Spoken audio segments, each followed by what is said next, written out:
Hospital पहुंचते ही मुझे वहाँ पे सिम्टम्स ज़्यादा आने लगे, चेस्ट में भारीपन है वो बहुत ज़्यादा होने लग गया, नोजिया टाइप महसूस होने लगे, आंखों के आगे अंधेरा छाना शुरू हो गया था, तो वो है वो बंद हो गया था। इस दौरान पता चला कि वेसल्स में मेरे ब्लॉक है। एक में 100% था,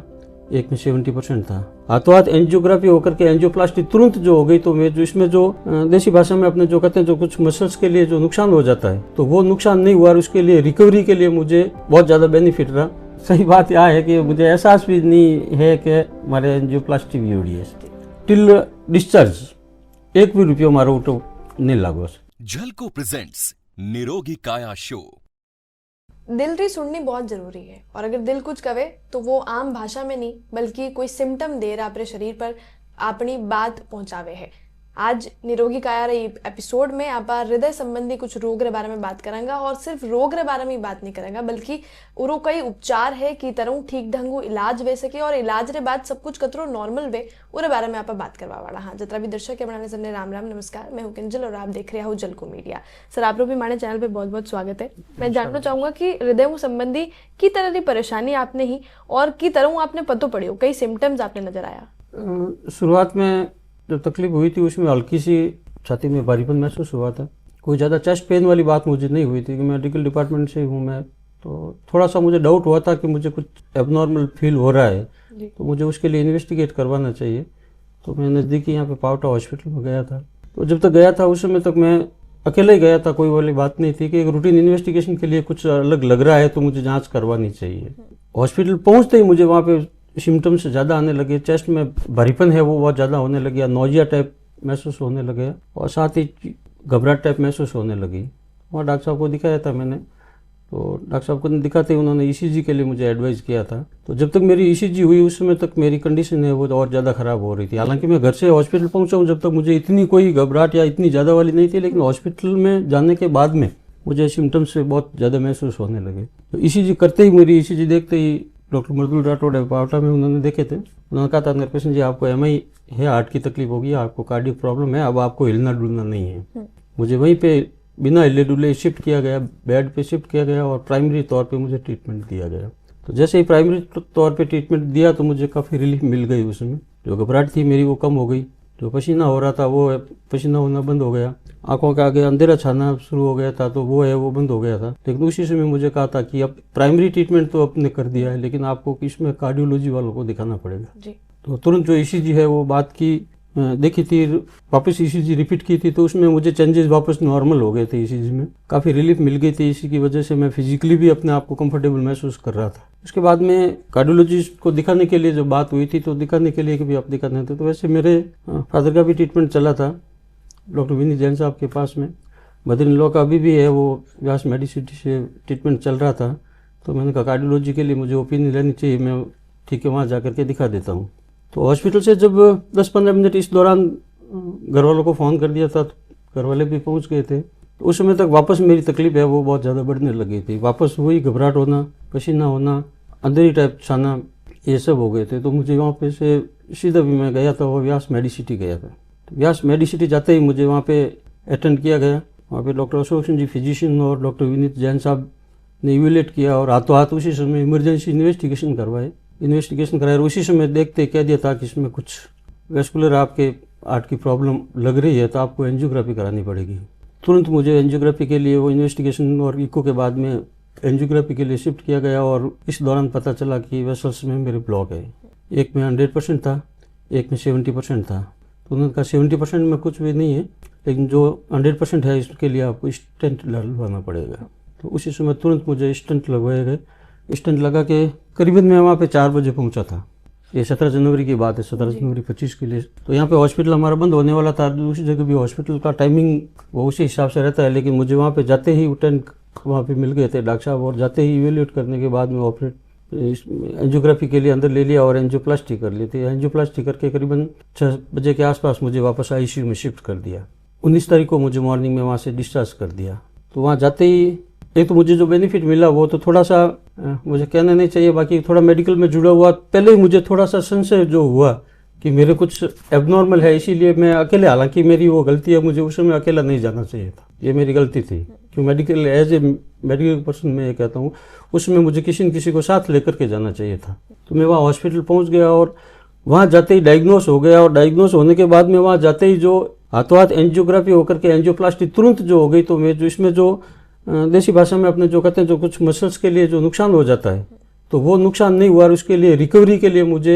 बहुत ज़्यादा बेनिफिट रहा। ये स्टेंट डालने के बाद में मुझे कोई किसी भी प्रकार की कोई भी तकलीफ वाली बात नहीं रही। 17 तारीख को छुट्टी हो गई, एक सप्ताह बाद में वापस विनीत जैन साहब के पास फॉलोअप के लिए गया, तो वापस मुझे एडवाइस किया गया कि आपको तो अभी ठीक है, आप ट्रीटमेंट पे रहो, 1 महीने बाद में वापस आ जाना। आप 1 महीने बाद में अगली बार आप फॉलोअप के लिए आओगे, उसमें आपका वापस इको होगा। जी, आप क्योंकि आप मेडिकल प्रोफेशन यूँ बिलोंग कर रहा हो, तो आपने बिल्कुल अस्पताल के बारे में बहुत बारीकियों चीज़ा जो है वे मालूम है। तो जब आप जी अस्पताल की बात कर रहे हो, व्यास मेडिसिटी बटे आप पहुँचिया, तो क्योंकि आप बता रहे हो कि बहुत जल्दी जल्दी प्रोसेस फॉलो हुई हो, बहुत स्मूथली प्रोसेस फॉलो हुई हो, तो अस्पताल के बारे में और उरी की तरह ही देख रेख आप भी उरे बारे में कहीं कहना चाहो? नहीं, अस्पताल के बारे में यूँ है सर, अस्पताल के बारे में जो मैं आपने पहले बताया, विनीत जैन साहब तुम्हारे फादर रो बहुत लंबा टाइम पहले ट्रीटमेंट चली लो जो वो तो हुई हो, लेकिन अब मदर इन लॉ ट्रीटमेंट है वो व्यास मेडिसिटी ही चल रही है तुम्हारे। तो वो मैं उठूँ ध्यान तो मने कि भाई जातर पानी अपन उठी इमरजेंसी सर्विस मिल जाला, और प्लस मैं जो हमारा आपने जो बताया हो सर कि मैं करीबन 4 बजे उठे पहुँची तो, और 4 बजे पहुँचे और बाद में करीबन लगभग 6 सवा 6 8 पाड़ मैंने ICU में शिफ्ट कर दियो। इन दौरान हमारा टोटल इन्वेस्टिगेशन होगा, रूटीन इन्वेस्टिगेशन जो एंजियोग्राफी वास्ते मैं पहला ब्लड इन्वेस्टिगेशन वगैरह कराया करूँ जो वो होगा, इको हो गयो, और उनमें इको भी और बाद में एंजियोग्राफी वेगी, और एंजियोग्राफी करने परिवार वालों की राय हूँ पूछ मारी स्टंट लगा दियो, और वो पूरा प्रोसीजर है करीबन 2 सवा 2 घंटों में हमारा पूरा हो। तो जो क्विक सर्विस जो मिली है सर, तुरंत जो अपन इमरजेंसी सर्विस मिली है, तो इनू जो शारीरिक रूप में जो मन फायदो मिलियो है सर, तो एक बहुत बड़ी बात रहे कि आप इमरजेंसी रहो, आपने ट्रीटमेंट जल्दी पहुंचे। जो हार्ट वाली तकलीफ हो क्या जखन वास्ते कई बार आ स्थिति भी करे पेशेंट हॉस्पिटल भी नहीं पहुंच पाए, यूँ आप ट्रीटमेंट में जिन टाइम डिले हो जाओ, तो डिले हो जाओ तो पाचे आप रिकवरी का चांस भी बहुत बाद में कम रिया करे। ये वास्ते मारो तो कहना कि एक तो सिम्टम्स जदे कदे भी थोड़ा बहुत भी सिम्टम्स आवे, अपने डॉक्टर साहब राय लेनी જોઈએ, डॉक्टर साहब अपन पूछ लेना જોઈએ, और टोटल इन्वेस्टिगेशन जो डॉक्टर साहब एडवाइस करे वे एडवाइस करवा देना જોઈએ, और उन्हें बाद में डॉक्टर साहब रे आदेश अनुसार जो अपन जो ट्रीटमेंट फॉलो करे तो टाइमली, यदि वे कोई मेडिसिन माते लेवे तो मेडिसिन माते, या दूसरो कोई ट्रीटमेंट वास्ते है तो उन बराबर टाइमली फॉलो करना જોઈએ, और उनकी पालना पूरी है जो 100% रूप में पालना करनी જોઈએ। सर आपने देखा कि जतरो मोटो अस्पताल है वतरा मोटा बिल भी बने, तो वटे कोई दूजी जो योजना चाले, जो पेंशन वाले वाते चाले, जो दूजा कार्ड चाले, तो वे सब अवेलेबल है? नहीं, मैं इन बारे में कह दूँ सर कि मैं अटूँ जो पहला पावटा हॉस्पिटल में गयो तो गवर्नमेंट हॉस्पिटल है, अटे कोई चार्जेस वाली बात नहीं है। उन बाद में मैं खुद गवर्नमेंट जॉब में हूँ, तो हमारा RGHS कार्ड हो वास्ते हमारे जेब में RGHS कार्ड खने, तो मैं RGHS कार्ड उठे पेश कर दियो तो प्रस्तुत कर दियो, तो उन टाइम दियो, और बाद में मारखनू टिल डिस्चार्ज 1 भी रुपयो मारो उठो नहीं लागो, बिल्कुल फ्री बट मिले ये सब योजना रो लाभ। RGHS की योजना है वह उनमें मारो 1 रुपयो भी नहीं लागो। और जो मैं जो बात करता तो मदर इन लॉ ट्रीटमेंट चल रही है, तो वह चिरंजीवी में है, तो जिन टाइम रहा चिरंजीवी ट्रीटमेंट वास्ते जो भर्ती एडमिशन बाद में है, तो एडमिशन बाद में कोई किन्हीं तरह पेमेंट है जो नहीं लगो, तो इनमें पेमेंट वास्ते जो योजना है उन योजना वास्ते पेमेंट वास्ते कोई तरह की कोई तकलीफ नहीं है। और ये बात हॉस्पिटल वास्ते मैं बात करूँ तो यूँ सीधी सी नयो हॉस्पिटल बनियोड़ो है,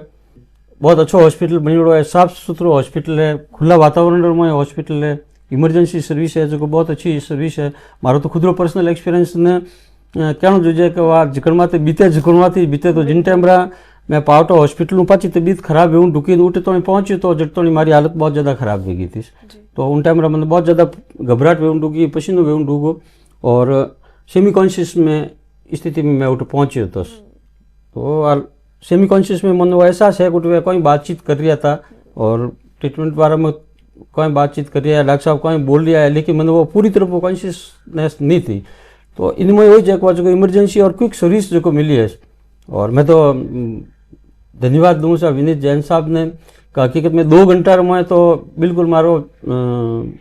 एंजियोप्लास्टी कर मैंने पाचो ICU में शिफ्ट कर दियो, और घरवालों मिला दियो। बार आप रो अबे स्वास्थ्य कैसे हुए सर? अबे ऑपरेशन वगैरह सब कुछ बिल्कुल व्यवस्थित तौर पे कंप्लीट हो गयो, अबे आप रो स्वास्थ्य कतरो है किस तरह है? पहली बिल्कुल आराम है? मेडिकल में जुड़े हिसाब में वास्ते देखो कोई लोग कहे साक मैं ऑपरेशन करा दियो या एनजीओ स्टंट डलवायो या आ तकलीफ उन बाद में मन थोड़ी सी आए भगवान जी मेहरबानी और सफल ऑपरेशन के हिसाब से मैंने कोई तरह की एंजियोप्लास्टी के बाद में एहसास सही बात यह है कि मुझे एहसास भी नहीं है कि हमारे एंजियोप्लास्टी भी हो रही है बिल्कुल उन बाद में बस वो फॉलो है वही है जकन वास्ते जो डॉक्टर साहब की जकन वास्ते दिनचर्या है वह मैं डॉक्टर साहब कह रही हूँ वो फॉलो कर रही हूँ और टाइम टू टाइम जान पाचो डॉक्टर साहब फॉलो अप ले रही हूँ। सर क्योंकि आप मेडिकल प्रोफेशन ही हो और हृदय संबंधी बीमारी हूँ जो है आप इलाज भी अबे करा लियो है, कई कुछ आप माना यूजर्स ने या जो देख रहे हैं मान लो वीडियो बनाने कई कहना चाहूँगा कि कई कई चीज़ों को ध्यान रखना चाहे ताकि आगे जो फ्यूचर में है आप इस तरह की बीमारी ने अवॉइड कर सको, आप बच सको वड़ा नहीं इन बारे में तो मैं आज कहनी चाहूँगा हकीकत में हमारी खुद भी थोड़ी सी लाइफ स्टाइल है तो आ खुद मैं मनूँ और मैं पहले भी थोड़ी सी है वो एट्रिक टाइप की इन टाइप की एक हमारी लाइफ स्टाइल रही है कारण एक मैं इमरजेंसी सर्विस में हूँ मेडिकल में हूँ एक छोटी सी बात है कि कभी भी इमरजेंसी रात भी कॉल आई गो साक आ तकलीफ है क्या डॉक्टर साहब ने दिखावो है या मैंने कट जाना चाहिए की है प्लस हॉस्पिटल गया और कोई मिलन वास्ते आई गो तो उन वास्ते कर दियो इमरजेंसी में कोई कॉल आई गो हॉस्पिटल पेशेंट यदि पहुँचे हो तो उन टाइम जानो है तो इन पूरी दिनचर्या में मैं लारलो चुको देखियो जकन वास्ते हो जाएगा आदमी री दिनचर्या है चाहे कहीं भी भेजा उन टाइम दिनचर्या बहुत सही रहनी चाहिए आप कितो भी आप एग्जॉशन ले रहा हो तो कोई तकलीफ नहीं है आदमी ने जिंदगी में मेहनत करनी पड़े लेकिन आप एक तो दिनचर्या है जो बहुत सही रखनी एक तो सुबह उठने वास्ते और मॉर्निंग वॉक वालों एक बहुत अच्छो इन वास्ते हेल्थ वास्ते अपन बहुत जरूरी है खाली हार्ट वास्ते नहीं सब पूरा हेल्थ वास्ते ही है एक खान पान है जकन वास्ते